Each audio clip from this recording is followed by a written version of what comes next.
Qu'entend-on par perte de virginité? Comment le corps réagit-il ou comment change-t-il lorsqu'une femme perd sa virginité? Le premier rapport sexuel peut-il conduire à une grossesse?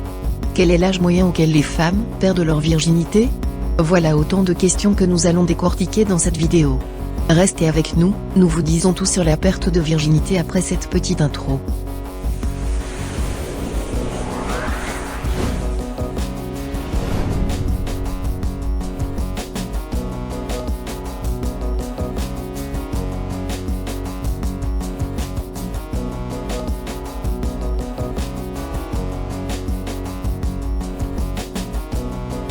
Lorsque vous avez des relations sexuelles, vous pouvez ressentir une sensibilité accrue des mamelons, une pression artérielle, un pouls et une lubrification vaginale.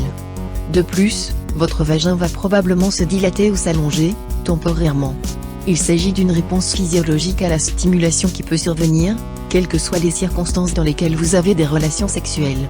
Les hormones qui traversent votre corps lorsque vous avez des relations sexuelles peuvent parfois provoquer de fortes émotions par la suite. 1. Que signifie perdre sa virginité?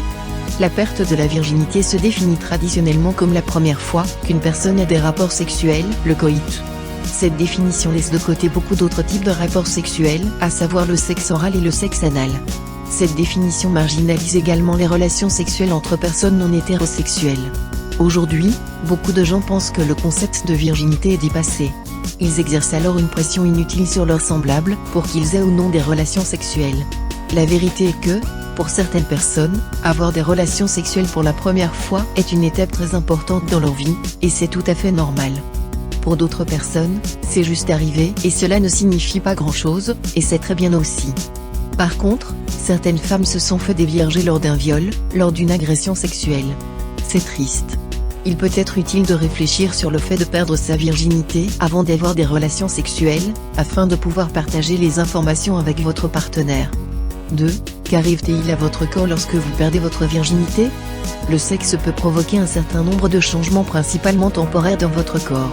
En voici quelques-uns. Les changements vaginaux. C'est un mythe que les relations sexuelles peuvent modifier l'élasticité de votre vagin, ou que les personnes qui ont beaucoup de relations sexuelles deviennent larges. Le vagin est capable d'accoucher d'un bébé humain. Par conséquent, un pénis ne peut pas altérer définitivement l'élasticité de votre vagin. Pour certaines personnes, cette première relation sexuelle peut être inconfortable. Cela peut être dû au fait que c'est une sensation à laquelle elles ne sont pas habituées, ou parce qu'elles ont accompli l'acte sexuel lorsque leur vagin n'est pas suffisamment lubrifié.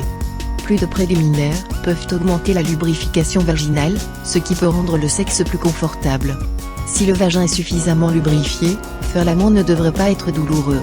Si vous ressentez de la douleur chaque fois que vous avez des relations sexuelles, vous devrez peut-être parler à un médecin qui pourra vous aider à interpréter les signaux que votre corps vous envoie. L'hymen. L'hymen est une fine membrane recouvrant l'ouverture vaginale. Il se compose d'un tissu conjonctif ainsi que de fibres musculaires avec des vaisseaux sanguins et des terminaisons nerveuses. L'hymen est facile à détecter. Il ne se trouve généralement pas à plus d'1 ou 2 cm de l'ouverture vaginale, et fait office de frontière entre les organes génitaux externes et internes. L'hymen n'est pas le même chez toutes les filles. En effet, son apparence et sa structure sont aussi individuelles que la forme du corps ou la couleur des cheveux. Certains hymens peuvent être élastiques et extensibles, d'autres non. Certains peuvent avoir de nombreuses terminaisons nerveuses, tandis que d'autres n'en ont que quelques-unes. La rupture de l'hymen est-elle douloureuse et accompagnée de saignements? Comme nous l'expliquions dans notre vidéo intitulée Perdre sa virginité, est-ce que ça fait mal? L'hymen de chaque fille a une structure individuelle. C'est pourquoi les saignements et la douleur peuvent être forts, faibles ou totalement absents. Retrouvez la vidéo juste en bas dans la description. Le fait de saigner ou de ressentir des douleurs dépend en grande partie de l'épaisseur de l'hymen. Plus il est épais, plus la perte de la virginité sera douloureuse. Si vous voulez des chiffres, on vous en donne. Les saignements lors des premiers rapports sexuels ne surviennent que chez 43% des filles. La quantité de sang peut varier de quelques gouttes à des saignements pendant une période de 1 à 3 jours. Si les saignements persistent pendant plus de 3 jours, consultez votre médecin. Les changements au niveau des seins. Chez certaines personnes, avoir des relations sexuelles fait gonfler leur tissu mammaire. Cela se produit lorsque l'excitation sexuelle augmente le flux sanguin vers vos seins. Les mamelons. Pendant un état d'excitation sexuelle, la circulation sanguine autour des mamelons augmente et ils peuvent devenir plus sensibles que d'habitude. Il s'agit également d'un changement temporaire, qui accompagne l'excitation et disparaîtra après les ébats sexuels. Les hormones. Pendant les rapports sexuels, votre cerveau libère de nombreux produits chimiques, dont les endorphines, les dopamines et les ocytocines. L'ocytocine est parfois appelée hormone de l'amour ou hormone câlin. Ce cocktail de puissants neurochimiques peut produire chez certaines personnes un sentiment de confiance ou un lien très fort avec leur partenaire. Il pourrait également procurer un véritable sentiment de bien-être aux deux tourtereaux. Il est utile de se rappeler que ces pensées peuvent être causées par une poussée temporaire d'hormones et ne reflètent pas nécessairement la vérité. 3. Pouvez-vous tomber enceinte après votre premier rapport sexuel? Oui. Absolument. Que ce soit la première fois ou la millième fois, vous pouvez tomber enceinte en ayant des relations sexuelles. Chaque fois que du sperme pénètre dans votre vagin, vous pouvez tomber enceinte.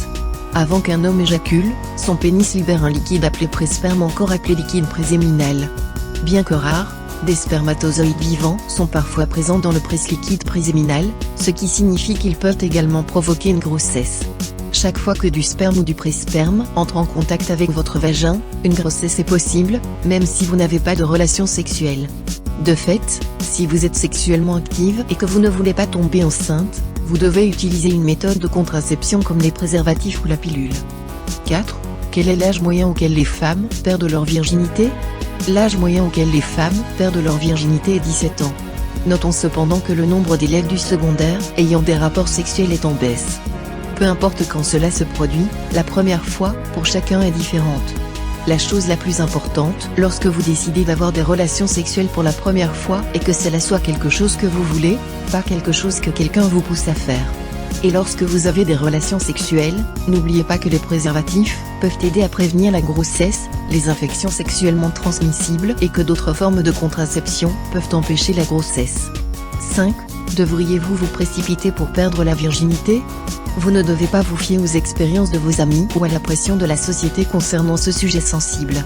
Il est très important de trouver un partenaire sexuel avec qui vous échangez de vrais sentiments mutuels.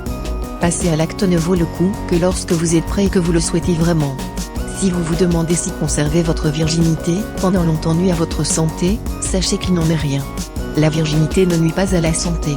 Cela peut sembler ennuyeux, mais seule l'abstinence offre une protection à 100% contre les maladies sexuellement transmissibles et les grossesses non désirées. Nous voilà à la fin de cette vidéo. Vous a-t-elle été utile? Si oui, n'hésitez pas à nous le signifier par vos commentaires et en cliquant sur le gros pouce bleu juste sous la vidéo. Si vous ne vous êtes pas encore abonné, c'est le moment de le faire. Souhaitez-vous par ailleurs que l'on réalise une vidéo sur un sujet particulier? Vous pouvez nous le préciser aussi dans les commentaires. Nous vous concevrons une vidéo ciblée avec plaisir. À bientôt sur la chaîne, pour découvrir bien d'autres vidéos sur des sujets encore plus intéressants.